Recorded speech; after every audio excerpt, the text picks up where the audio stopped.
London, and now I will present my final project, the resettlement building of the Ministry of Defense with the guidance of structural supervisor, master of site Washington, and construction supervisor, master of site Beijing. And my project will include three parts. The first one is architecture, the second one is structure, and the final one is construction. And now we'll move to the first part, architecture. My project name is Resettlement Building of Ministry of Defense, and it's located in 28 LA, Sun Lan Street, Daegu District in Hanoi.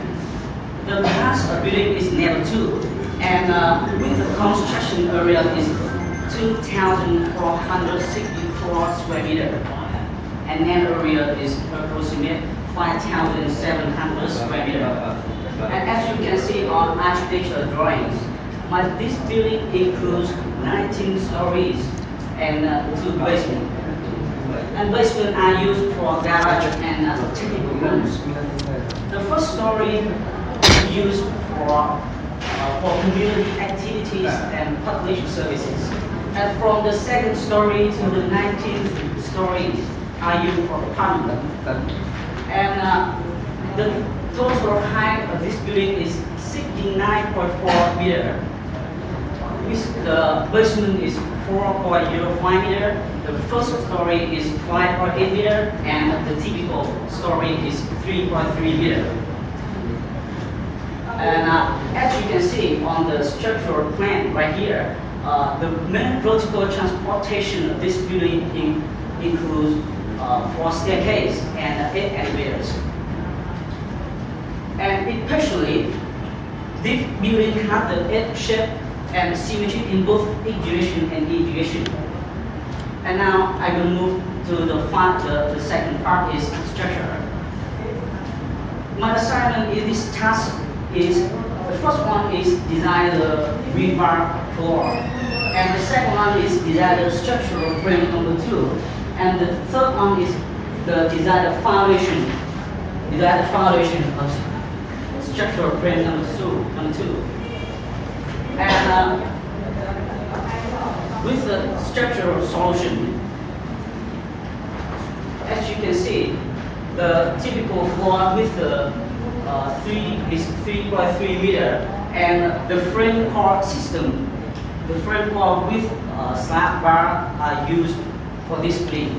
Because of construction is easy and is met all using requirements of this building. With a typical story is only 3.3 meter, so the flat beam is used for the main beam solution with a dimension of 18 times 20 centimeter. And the material that's used for this building is ready-mix reinforced concrete with concrete grade is B30, and rebar type A1, A2, and A3 depend on the structural methods. With column dimension, so to be more economical and suitable for structure, we totally can reduce the dimension of column of upper stories. And this table is show the dimension of column of each story, as you can see, this table right here. And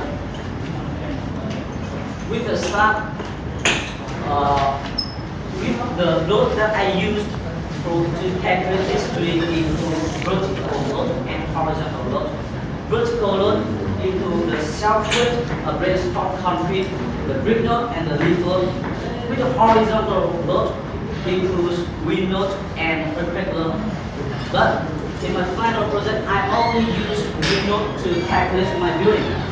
And as we know that the wind load includes static and dynamic part.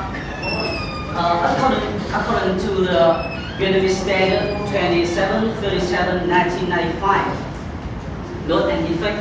So with the high-rise building that the height is greater than 50 meters, we have to mention the dynamic part in my calculation. And in specific, my building with the height is 69.4 meters. So I have to calculate. I calculated the dynamic load for my building. And this is the slab design with the thickness of this is 150 millimeter. And the rebar average for both bottom layer and top layer to build the positive and negative bending moment that appear on the slab. And the left drawings are structural frames. Two drawings are structural frame of number 2 with the section of this.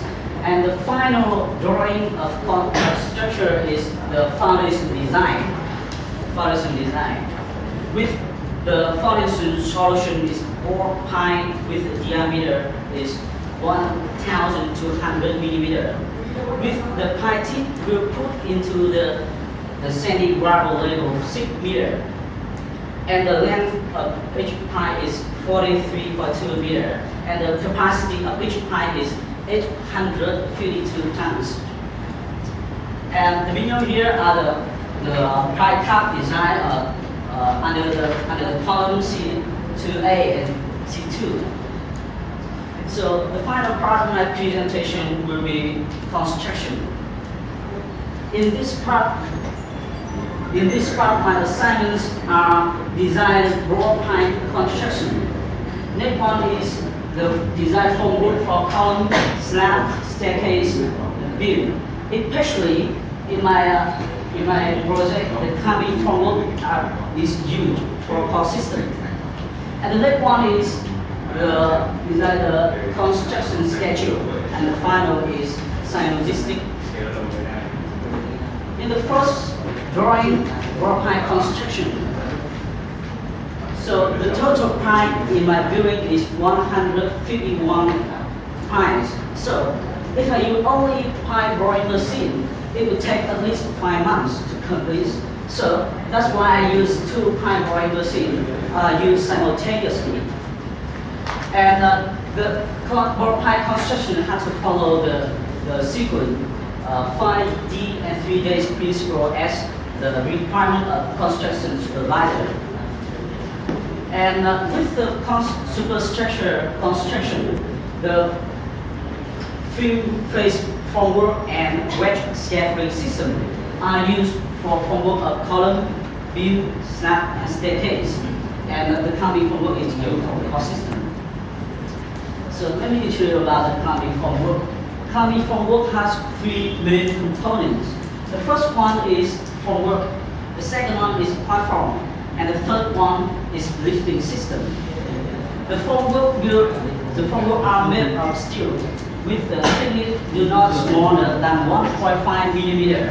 And in order to increase the stiffness of formwork, the stiffness are made which are angle steel, do not smaller than L30, 10, 30, 10, 4 millimeter. And the next one is platform. As you can see, the platform at the upper level, this platform are directly connected with formwork, and this is called working platform. The function of it is to workers can stay there to install the reinforcement, to pour in the concrete, and do the other tasks. And the other platform at the bottom level, at the lower level, is the suspended platform because it connected with working platform by hanging wire. And the final so the next component of cabin formwork are lifting system. Lifting system includes hoisting frame. It's called the jack and the jack bar. So, and the 2 final drawings in construction part is construction schedule and logistic. So that's all my presentation. Thank you for listening.